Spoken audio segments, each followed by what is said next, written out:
పశ్చిమ గోదావరి జిల్లాలో సాధారణ ఎన్నికలకు ఏర్పాట్లను వేగవంతంగా పూర్తి చేస్తున్నారు. ప్రధాన పార్టీలైన తెలుగుదేశం, బీజేపీ, జనసేన కూటమి నుంచి నర్సాపురంలో బీజేపీ ఎంపీ అభ్యర్థిగా భూపతిరాజు శ్రీనివాస వర్మ పోటీ చేస్తుండగా, నర్సాపురం, భీమవరం, తాడేపల్లిగూడెం అసెంబ్లీ స్థానాలలో జనసేన, మిగిలిన 4 స్థానాలలో టీడీపీ పోటీ చేస్తున్నాయి.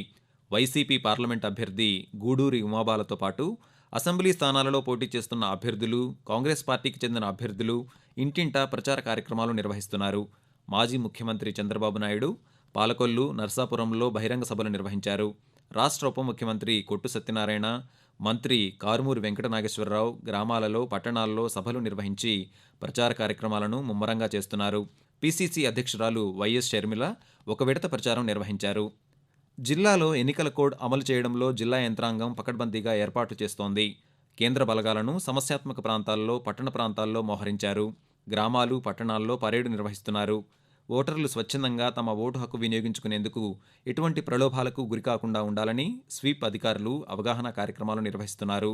జిల్లా సరిహద్దులో ఏర్పాటు చేసిన చెక్పోస్టుల ద్వారా ఇప్పటివరకు 22 కేసులు నమోదు చేసి 41,63,000 రూపాయలను సీజ్ చేసినట్లు జిల్లా కలెక్టర్ సుమిత్ కుమార్ తెలిపారు. 2,322 లీటర్ల మద్యాన్ని స్వాధీనం చేసుకున్నామన్నారు. సి విజిల్ ద్వారా 142 ఫిర్యాదులు రాగా వాటిని పరిశీలించి పరిష్కరించామన్నారు. జిల్లాలో నర్సాపురం పార్లమెంటరీ పరిధిలోని 7 అసెంబ్లీ స్థానాలలో 1,463 పోలింగ్ కేంద్రాలను ఏర్పాటు చేశామన్నారు. వీటిలో 282 సమస్యాత్మక పోలింగ్ కేంద్రాలను గుర్తించి అబ్జర్వర్ల పర్యవేక్షణలో వెబ్కాస్టింగ్ ఏర్పాటు చేశామన్నారు. జిల్లాలో 14,63,004 మంది ఓటర్లు ఉన్నారని అన్నారు. సాధారణ ఎన్నికల నామినేషన్ ప్రక్రియ ఈ నెల 18న ప్రారంభమై 29న ముగుస్తుందని, నామినేషన్లు వేసేందుకు వచ్చే అభ్యర్థులు ఎన్నికల నిబంధనలు పాటించాలని జిల్లా ఎన్నికల అధికారి సుమిత్ కుమార్ చెప్పారు. మే 13న ఎన్నికలు నిర్వహిస్తామన్నారు. 1,463 పోలింగ్ కేంద్రాల్లో తాగునీరు, ర్యాంప్, విద్యుత్, మరుగుదొడ్ల సౌకర్యాలు కల్పించామన్నారు. ఈవీఎంలను సిద్ధంగా ఉంచామన్నారు. సర్వీస్ ఓటర్లు, విధుల్లో ఉండే ఉద్యోగులు పోస్టల్ బ్యాలెట్లు వినియోగించుకునేందుకు అవసరమైన ఏర్పాట్లు చేశామన్నారు. జిల్లా కేంద్రంలో కంట్రోల్ రూమ్ ఏర్పాటు చేసి 24 గంటలు పర్యవేక్షిస్తున్నట్లు కలెక్టర్ తెలిపారు. ఫ్లయింగ్ స్క్వాడ్లు, సెక్టార్ అధికారులు నిరంతరం పర్యవేక్షిస్తున్నారని తెలిపారు. సిబ్బంది పోస్టల్ బ్యాలెట్ వినియోగించుకునేందుకు ఫారం 12 ద్వారా దరఖాస్తు చేసుకోవాలన్నారు. Postal, railway, police, Doordarshan, all India రేడియోలతో పాటు 33 అత్యవసర సేవల విభాగాల సిబ్బందికి పోస్టల్ బ్యాలెట్ సౌకర్యాన్ని కల్పించామని చెప్పారు. నామినేషన్ల ప్రక్రియ పూర్తయిన వెంటనే బ్యాలెట్ పత్రాలను పంపిణీ చేస్తామన్నారు. మే 5, 6 తారీఖుల్లో పోస్టల్ బ్యాలెట్లను స్వీకరించేందుకు అవసరమైన ఏర్పాటు చేశామన్నారు. ఈవీఎంల ర్యాండమైజేషన్ శిక్షణా తరగతులను జిల్లా సంయుక్త కలెక్టర్, ఉండి రిటర్నింగ్ అధికారి ప్రవీణ్ ఆదిత్య, నియోజకవర్గంలోని సహాయ రిటర్నింగ్ అధికారులు, సెక్టార్ అధికారులు, ఎంపీడీఓలతో ఈ నెల 8న నిర్వహించారు. ఈ సందర్భంగా ప్రవీణ్ ఆదిత్య మాట్లాడుతూ పోలింగ్ అధికారులు బ్యాలెట్ యూనిట్లు, వీవీప్యాట్స్ను పంపిణీ చేసే విధానం, బ్యాలెట్ పేపర్లు సీల్ చేసే పద్ధతిని వివరించారు.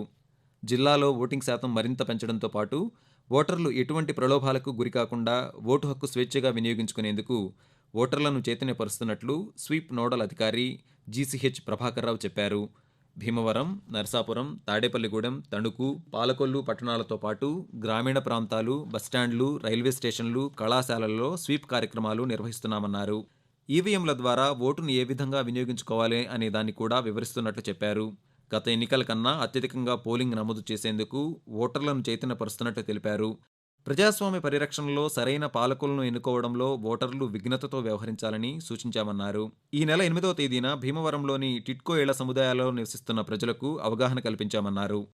సన్న, చిన్నకారు రైతులకు 2,000 ఎకరాల్లో ఉపాధి హామీ పథకం ద్వారా జిల్లాల్లో ఉద్యాన పంటల సాగు చేసేందుకు ప్రణాళికలను సిద్ధం చేయాలని జిల్లా కలెక్టర్ సుమిత్ కుమార్ అధికారులను ఆదేశించారు. భీమవరంలో ఈ నెల 8వ తేదీన ఉద్యాన, ఉపాధి హామీ, వ్యవసాయ శాఖల అధికారులతో నిర్వహించిన సమీక్షలో కలెక్టర్ మాట్లాడుతూ 2,000 ఎకరాల్లో సుమారు 1,50,000 మొక్కలను ఎంఎన్ఆర్ఈజీఎస్ పథకంలో నాటేందుకు, ఉద్యాన పంటలు, మడ అడవులు పెంచడానికి అవసరమైన చర్యలు తీసుకోవాలని అన్నారు. మామిడి, సీతాఫలం, కొబ్బరి, ఆయిల్ పామ్, మునగ, పూల సాగు, పశువుల మేత, మడ అడవులు పెంచాలన్నారు. మొక్కలు నాటి పంట చేతికి వచ్చే వరకు సుమారు 3 సంవత్సరాల పాటు ఎరువులు, మొక్కల సంరక్షణ, నిర్వహణ ప్రభుత్వం భరిస్తుందని చెప్పారు. సముద్ర తీర ప్రాంతాలు కోతకు గురికాకుండా ఉండేందుకు మడ అడవులు పెంచాలన్నారు.